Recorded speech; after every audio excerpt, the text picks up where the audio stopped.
दोस्तों नमस्कार। मेरा नाम है सूर्यकांत और मैं आप सभी का भारत एग्री के हिंदी यूट्यूब चैनल में स्वागत करता हूं। अगर आपके पास खेती है, अगर आपने फसल लगाई है, तो उस फसल के ऊपर आपने कभी ना कभी छिड़काव तो लिया होगा। हो सकता है वो छिड़काव कीटनाशी का हो सकता है वो फफूंदनाशी का हो, या फिर किसी उर्वरक का छिड़काव हो। क्या आपको पता है कि कई बार हम वो छिड़काव करते वक्त ऐसी छोटी छोटी गलतियां कर देते हैं जिसके कारण हमारा जो खर्चा है वो बढ़ जाता है और उतने अच्छे रिजल्ट नहीं मिलते हैं। भले आपने कितनी भी महंगी दवा खरीदी हो, कितनी भी ओरिजिनल दवा खरीदी हो, अगर वो छोटी गलतियां आप करते हो तो आपको उतने रिजल्ट नहीं मिलेंगे जितने मिलने चाहिए। कौन सी है वो गलतियां और वो गलतियां सुधारने के लिए हमें क्या करना चाहिए, यही देखेंगे हम आज के वीडियो में। आज के वीडियो का टॉपिक है कि फसल के ऊपर छिड़काव करने का कौन सा सही तरीका है जिससे हमें 100% रिजल्ट मिल सकते हैं। वीडियो काफी छोटा होने वाला है। मेरी आपसे एक रिक्वेस्ट है कि वीडियो अंत तक देखिए और वीडियो के आखिर में अगर आपको जानकारी अच्छी लगती है तो इस वीडियो को आपके अन्य किसान दोस्तों के साथ शेयर जरूर कीजिए। चलिए शुरू करते हैं। सबसे पहले देखते हैं कि किसान आखिर कौन कौन सी गलतियां करते हैं छिड़काव करते वक्त। सबसे पहली गलती हम ये करते हैं कि अपने खेत का, अपनी फसल का ऑब्जर्वेशन सही तरीके से नहीं करते हैं। हमें देखना है कि आखिर फसल को हुआ क्या है, वो कीट है, वो रोग है, या फिर किसी उर्वरक की कमी है। उसे जानकर सही कृषि डॉक्टर की सलाह लेकर हमें प्रोडक्ट का सिलेक्शन करना है, यानी कृषि दवा का चुनाव करना है। दूसरी गलती हम ये करते हैं कि सही समय पर कृषि दवा का छिड़काव नहीं करते हैं। कई किसान जो है वो एक्सपायरी वाली दवा का इस्तेमाल करते हैं। उन्हें लगता है कि क्या हुआ कि ये 2 महीने तो एक्सपायरी हुआ है, ये 3 महीने का तो एक्सपायरी है, इसे इस्तेमाल कर लेते हैं। दोस्तों, एक्सपायरी डेट के बाद हमें उस दवा का इस्तेमाल बिल्कुल नहीं करना है। काफी सारे किसान आवश्यकता अनुसार कृषि दवा का इस्तेमाल नहीं करते हैं। यानी कृषि डॉक्टर ने कहा है कि 4 से 5 ग्राम इस्तेमाल कर लो, वो क्या कर देते हैं 7 से 8 ग्राम डाल देते हैं। उन्हें ऐसा लगता है कि क्या होता है, ज्यादा डालेंगे तो रिजल्ट और अच्छा आएंगे। ऐसा नहीं होता है। कई बार कृषि दवा का चुनाव गलत या फिर उनकी मात्रा गलत लेने से हमें नुकसान भी हो सकता है। जितनी आवश्यक है उतनी मात्रा हमें अपनी फसल को देनी है।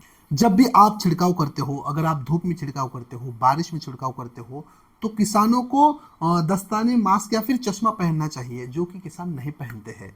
कई सारे किसान खेत में छिड़काव करने के लिए किसी भी कृषि डॉक्टर की सलाह नहीं लेते हैं। उन्हें लगता है कि मुझे सब कुछ पता है।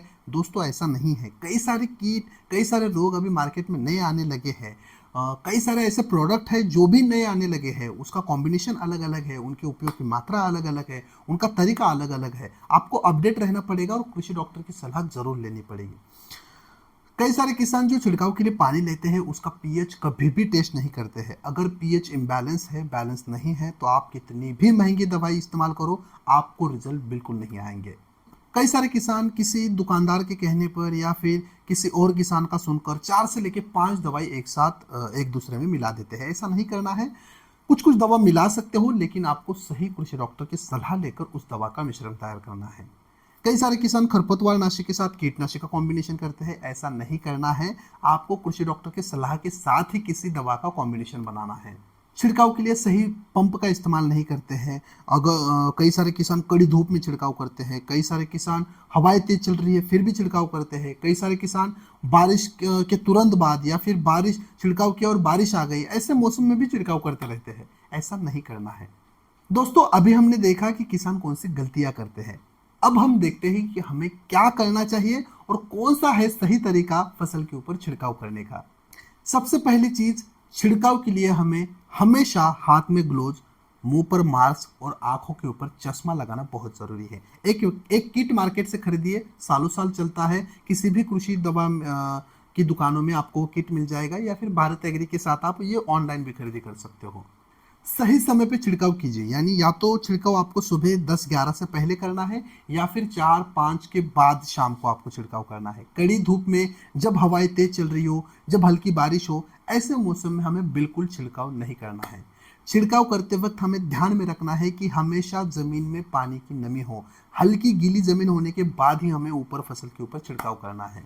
जब भी आप किसी रसायन का घोल बनाते हो तो आपको जरूरत अनुसार घोल बनाना है। एक साथ 200 लीटर पानी का घोल मत बनाइए। जितना आपका पंप है, यानी 15 लीटर का पंप है तो 15 लीटर का घोल बनाइए, उसको छिड़काव कीजिए। वो खत्म होने के बाद दूसरा घोल बनाइए। कभी भी 200-300 लीटर में इकट्ठा घोल मत बनाइए, क्योंकि उसमें काफ़ी समय लगता है। हम 200 लीटर का घोल बनाते हैं और 3 घंटे छिड़काव करते रहते हैं। बहुत पॉसिबिलिटी होती है कि अगर आप कई घंटे तक वो रसायन वो घोल रखते हो तो उसमें रासायनिक क्रियाएं होने लगती है, उसकी क्वालिटी घट जाती है या फिर उसकी जो तीव्रता है वो बढ़ जाती है, जिसके कारण फसल को नुकसान होने के चांसेस बहुत होते हैं। कभी भी हमें हवा की विपरीत छिड़काव नहीं करना है। जब हवाएं तेज हो तो छिड़काव रोक दीजिए। आम हवा चलने पर हमें वहां पर छिड़काव लेना है। दूसरी चीज, कभी भी खाली पेट या फिर धूम्रपान करके छिड़काव नहीं करना है।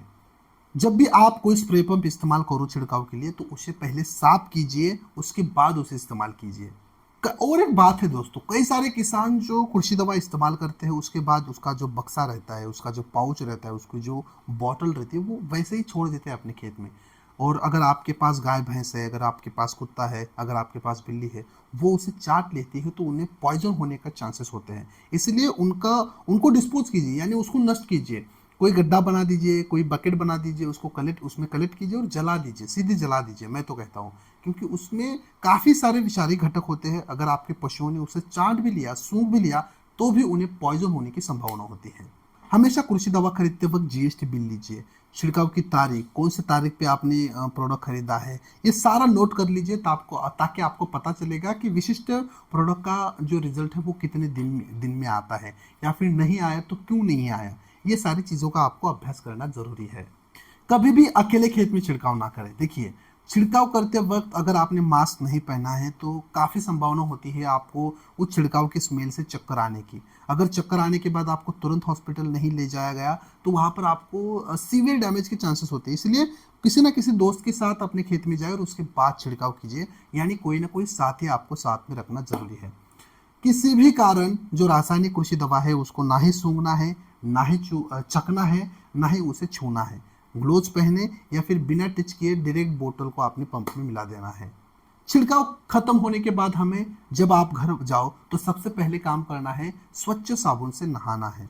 ये बात बहुत ज़रूरी है क्योंकि इससे आपके त्वचा के ऊपर एलर्जी नहीं होगी या फिर आपको किसी भी प्रकार का डैमेज नहीं होगा। स्वच्छ साफ कीजिए खुद को और उसके बाद में आपके छोटे बच्चे हैं उनके हाथ मिलाइए, क्योंकि आपकी इम्यूनिटी अच्छी हो सकती है, बच्चों की नहीं। छिड़काव खत्म होने के बाद जो आपका पंप है उसको तुरंत साफ कीजिए और किसी ड्राई जगह पर स्टोर कर दीजिए, गीली जगह पे नहीं रखना है। हमेशा 150 से लेकर 200 लीटर पानी हमें 1 एकड़ फसल के ऊपर छिड़काव के लिए इस्तेमाल करना है। और हमेशा पीएच मीटर साथ रखिए। और मार्केट में अभी पीएच बैलेंसर भी मिलने लगा है, अगर पीएच ऊपर है नीचे है तो उसको वो बैलेंस भी कर देता है। इतनी सारी चीज़ों का आपको ध्यान रखना है छिड़काव करते वक्त। अगर ये करते हो तो आपको रिजल्ट बहुत अच्छे मिलेंगे, और अगर इसमें से कोई भी एक छोटी गलती आप करते हो तो डेफिनेटली आपको रिजल्ट ना मिलने का वो एक कारण हो सकता है। चलिए फिर दोस्तों, वीडियो कैसा लगा कमेंट्स बॉक्स में जरूर बताएं। अगर आपको जानकारी अच्छी लगती है तो वीडियो को लाइक्स कमेंट शेयर कीजिए, और अगर आपने Bharat agri Hindi YouTube channel को अभी तक सब्सक्राइब नहीं किया है तो जरूर सब्सक्राइब कीजिए। मिलते हैं अगले एक नए वीडियो में, तब तक के लिए धन्यवाद।